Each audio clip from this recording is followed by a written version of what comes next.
Se alguém chegasse pra você lá atrás e falasse assim: o Flamengo de 2023 não vai ganhar nada, você acreditaria? No mínimo você ia achar que a pessoa talvez fosse louca, pois nem você mesmo acreditaria que nem mesmo com o Campeonato Carioca o Flamengo iria ficar sem. A equipe que teve não somente títulos nacionais e internacionais, no caso sul-americanos, como também a oportunidade de ganhar recopas que estavam na mão, simplesmente perdeu foi tudo. E aquele grito do Real Madrid pode esperar, a sua hora vai chegar, se a gente olhar pra trás e ver agora, parece até uma piada de mau gosto. A equipe nem mesmo chegou a disputar a final do Mundial e colecionou vexames com dois treinadores que de nada adiantaram, Vitor Pereira e Sampaoli. Os dois não conseguiram absolutamente nada ao lado do clube de maior receita do Brasil, o clube que consegue às vezes superávites bilionários no ano, mas que mesmo assim insiste em perder. O Flamengo tem a possibilidade e tinha inclusive o potencial de ser quase um City brasileiro, ganhar e empilhar taças como quisesse, mas a desorganização come solta. E no Flamengo parece que é simplesmente o contrário. Em outras equipes, quando você ganha título, você fica. No Flamengo, na verdade, quando você ganha, você é demitido. É só ver mais ou menos o retrospecto e tudo que cerca o Flamengo. O Rogério Ceni foi campeão brasileiro, foi demitido às 3 horas da manhã. O Dorival Júnior ganhou a América e ganhou a Copa do Brasil e também foi demitido de maneira covarde. E aliás, Dorival bicampeão, parabéns ao cara. Mas o Flamengo que o perdeu agora precisa se reajustar. E vários nomes conhecidos e medalhões, assim como eu já tinha falado antes no vídeo anterior do canal, estão saindo. Mas de maneira mais concreta, vamos ver as possibilidades de equipes que esses craques podem sair. Se inscreva no canal, deixa seu like e acompanhe tudo. Na decisão da Copa do Brasil que custou todo o restante pro Flamengo, Gabriel Barbosa, o Gabigol, participou de pouquíssimos minutos do jogo. O técnico Jorge Sampaoli optou pela entrada de Pedro no time titular, enquanto o camisa 10 do Ninho do Urubu iniciou no banco de reservas. A situação já não era inédita na carreira do jogador. No início do ano, o atacante já tinha sido preterido por Vitor Pereira no jogo de ida da final do Campeonato Carioca entre Flamengo e Fluminense. Na ocasião, o rubro-negro conquistou uma vitória por 2-0,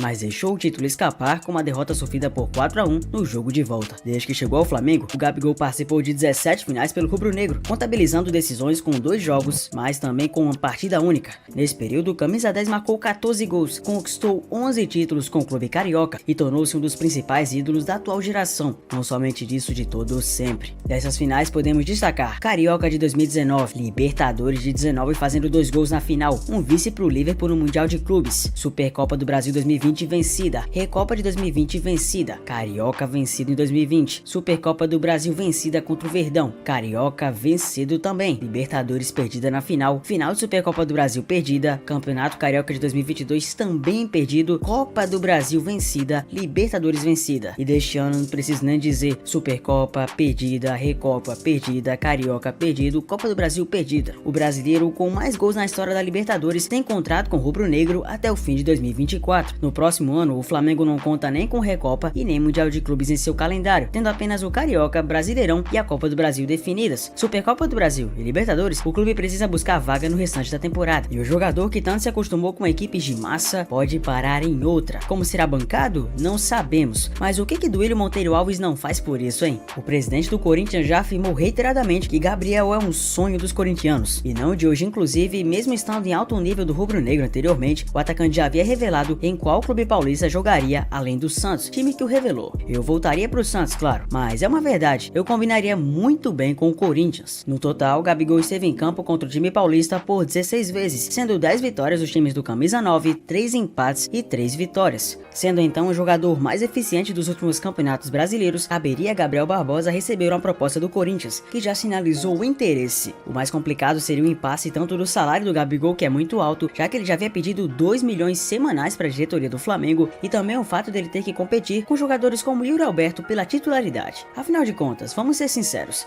mesmo com muita gente implicando com o Gabigol e falando que ele não tem tanta qualidade assim no futebol atual, no Corinthians eu pelo menos penso que ele sobraria, ou pelo menos seria com certeza titular absoluto. Mas e aí, você acha que ele caberia? Vamos aos próximos. Bruno Henrique. Com contrato no fim e interessados no futebol do Brasil e do exterior, Bruno Henrique almeja uma valorização salarial e um projeto de carreira para o futuro. O Flamengo já teve algumas conversas com o jogador, ídolo da torcida e destaque do time desde que voltou de lesão. As primeiras conversas previam mais um ano de contrato, o que não agradou o jogador. O camisa 27, que completa 33 anos em 30 de dezembro, recebeu sondagens com contratos longos e cifras interessantes. Bruno Henrique também fez uma contraproposta em relação aos valores propostos pelo Flamengo. Já no início início da negociação. O Grêmio e o Palmeiras são equipes que já demonstraram interesse no atacante. A situação não é nada simples, mas a diretoria trata a renovação como prioridade. Vale lembrar que, inclusive, o Palmeiras já fez olho gordo pela contratação e quer muito ter o BH27 na sua equipe. Como você deve saber, o jogador Dudu do Palmeiras está passando por um problema gravíssimo, uma lesão que vai fazer ele se afastar por 9 a 11 meses do futebol.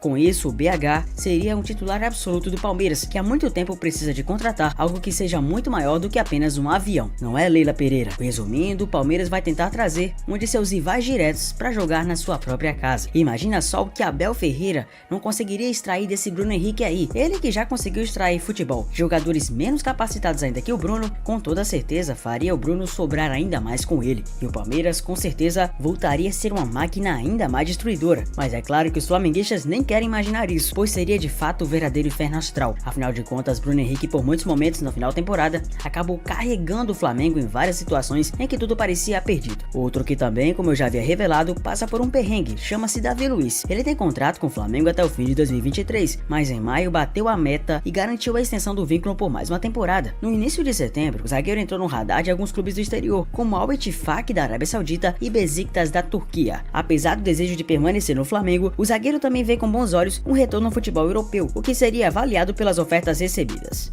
O caso do Filipe Luiz, lateral do Flamengo, é bem diferente dos demais. A permanência do jogador, que disputou apenas 17 jogos deste ano, está condicionada à decisão somente do clube. Se a diretoria optar pela extensão do contrato, Filipe Luiz seguirá com a camisa rubro-negra. Caso a renovação não seja feita, o lateral esquerdo irá se aposentar. Eu amo muito o Flamengo, e se não for no Flamengo, eu não jogo mais futebol. Isso é uma coisa que eu tenho decidida. Meu objetivo é lutar por uma vaga na equipe. Eu não estou pensando em ser técnico, em se auxiliar, em renovar. Eu estou apenas somente pensando em jogar, disse Felipe em maio. Como eu também havia falado e cravado pra vocês, Rodrigo Caio está na corda bamba. Titular incontestável do vitorioso elenco de 2019, o Rodrigo Caio perdeu espaço após repetidas lesões e dificilmente seguirá no Flamengo em 2024. Nessa temporada, o zagueiro fez apenas 9 partidas e jogou somente 14 minutos com Sampaoli. Muitos chegam a afirmar que o próprio Careca foi extremamente desleal com o Rodrigo, que nem teve oportunidade tampouco na reserva. O Rodrigo convive com lesões constantes do Flamengo. Em 2022 atuou somente em 12 partidas. Desde que chegou ao clube, o único ano sem problemas foi 2019, quando atuou em 60 jogos. As temporadas seguintes foram de ausências por problemas físicos. Com contrato até o fim do ano,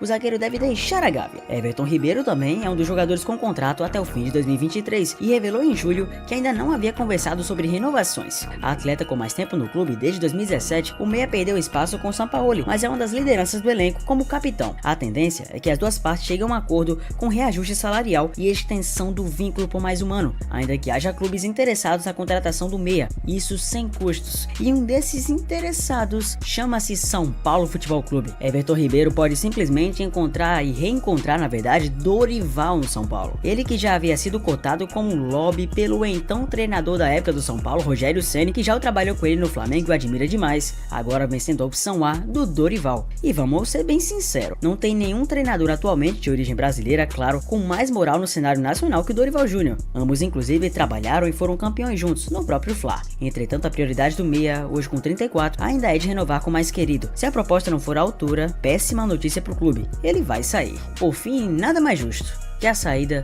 de Sampaoli. Sampaoli, em entrevistas anteriores, já havia falado que o maior sonho da carreira dele era treinar o clube de regatas do Flamengo. A sua grande campanha com o Santos em 2019 iludiu vários torcedores rubro-negros. Parecia que aquele cara colocaria o Flamengo nos eixos, principalmente após uma torcida que ficou tão carente após a saída de nomes como Vitor Pereira, que basicamente inventou para os corintianos que iria relaxar a sogra, acabando com a sanidade mental de quaisquer que fossem os torcedores. Sampaoli por muito tempo acreditava que no Flamengo se tornaria um ídolo eterno, mas o que nós vimos na verdade foi um cara extremamente descontrolado e individualista. O peso da camisa do Flamengo foi insuficiente para Sampaoli, que não conseguiu se ajustar ao clube, e na maior bomba das bombas, quando seu preparador físico e homem de confiança Pablo Hernandes socou a cara do Pedro, ele simplesmente não soube o que fazer, não tomou nenhuma postura, nenhuma atitude, na realidade ficou em cima do muro, viu o Pablo Hernandes ir embora, ficou sem prumo do negócio, mal falou com Pedro, continuou deixando o cara na reserva, e não soube gerir nem mesmo a equipe que precisava dele. Quando os jogadores do Flamengo choravam em campo de bruços, ele simplesmente foi embora. Ele foi embora do Morumbi porque mostrou que, além de tudo, não teve a capacidade de pelo menos gerir seu elenco, totalmente diferente de Dorival Júnior, que compensa com uma excelente gestão de elenco. O mesmo Dorival,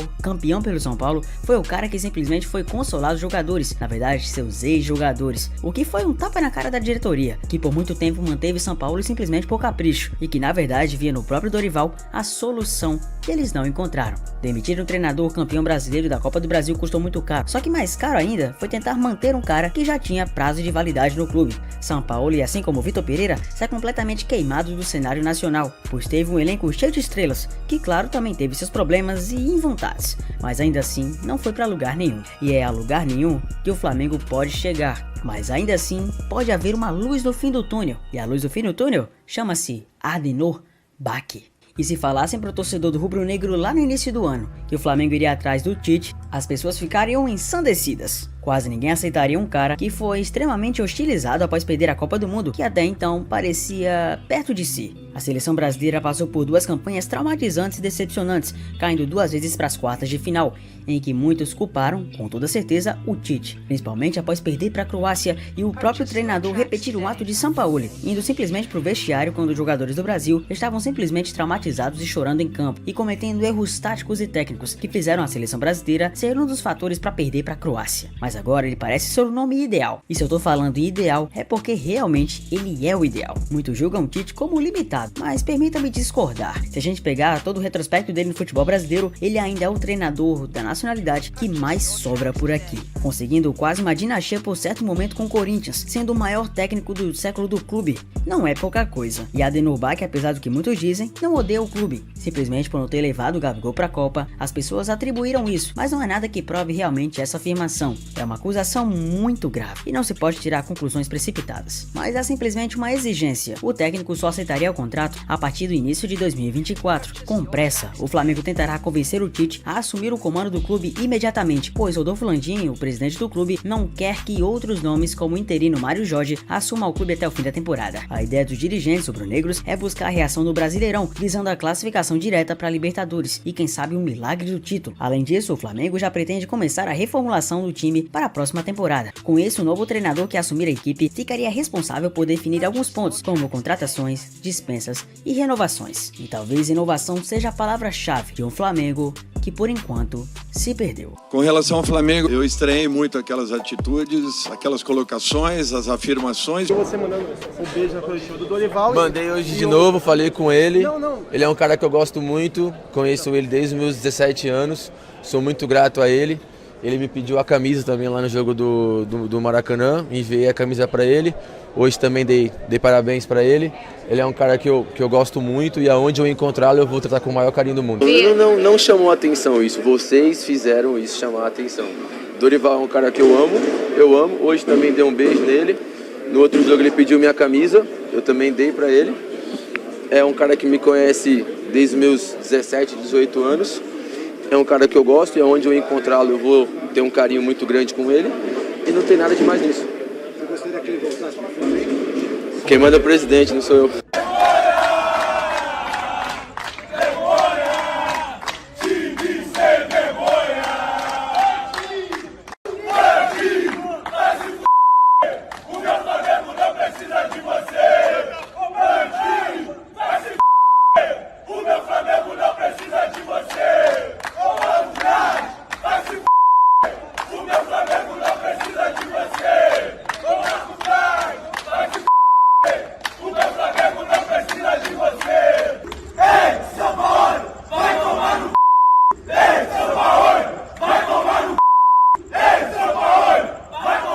Obrigado por ficar até aqui, se inscreva no canal caso não seja inscrito, tamo junto demais mesmo.